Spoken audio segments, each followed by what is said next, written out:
Any conversation about the Chicago Bears inside linebackers seems to start and stop with first-round pick Roquan Smith, who, after joining the team as the 8th pick overall, is expected to instantly become one of the defense's best all-around players. But don't overlook Danny Trevathan's critically important role in any success the Bears will enjoy in 2018. Trevathan joined the Bears in 2016 when GM Ryan Pace signed him to a lucrative 4-year, $28 million deal. He was the team's biggest free agent move that offseason, but his tenure in Chicago got off to a rocky start.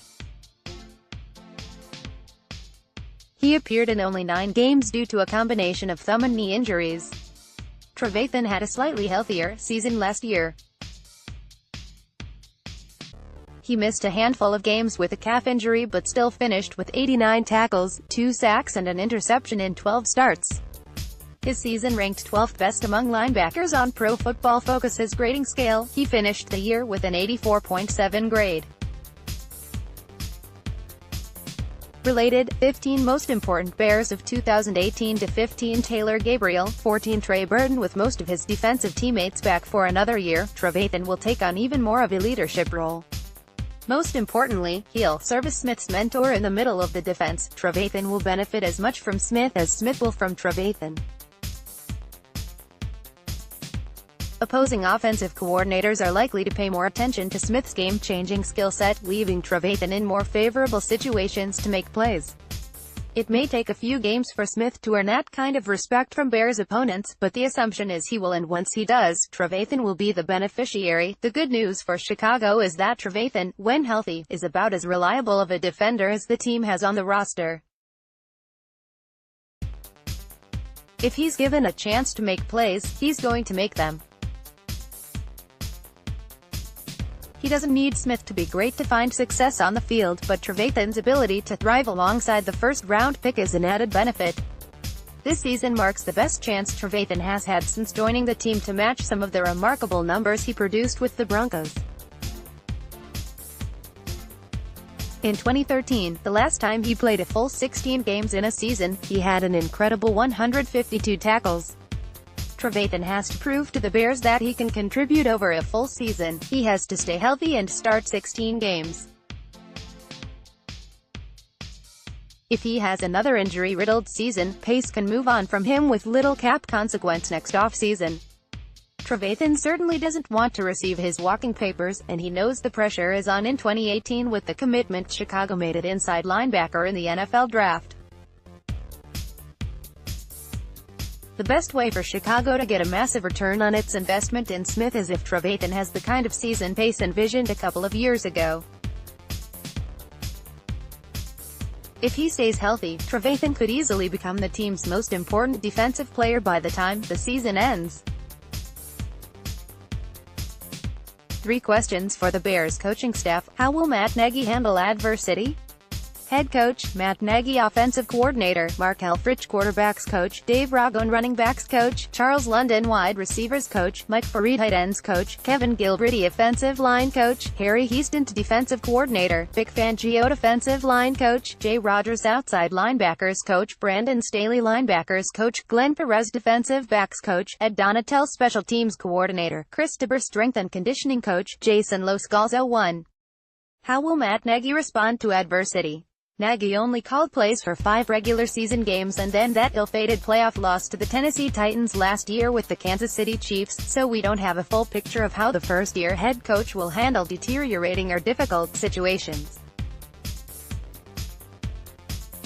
What we do know is that he'll take accountability for them, at least based on his comments on the Chiefs' collapse after being hired as the Bears coach.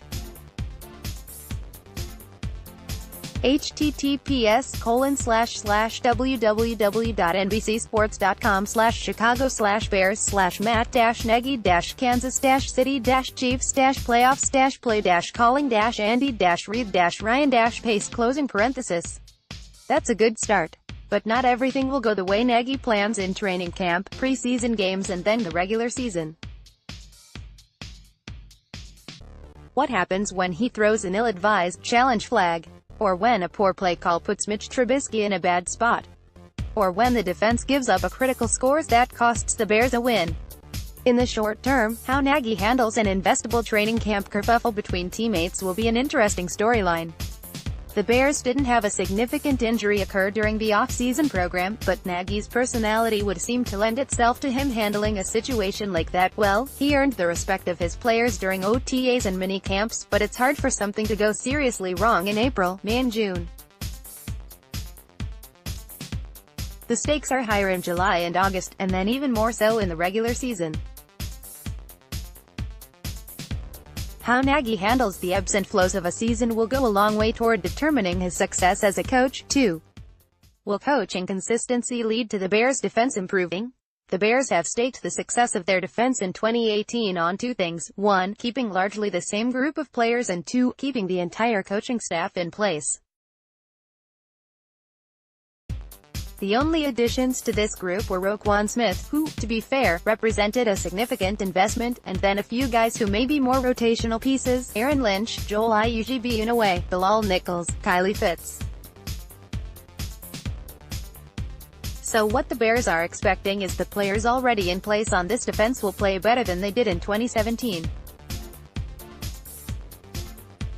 And reason for that, then, is the consistency on the coaching staff. "We got a set standard," linebacker Danny Trevathan said.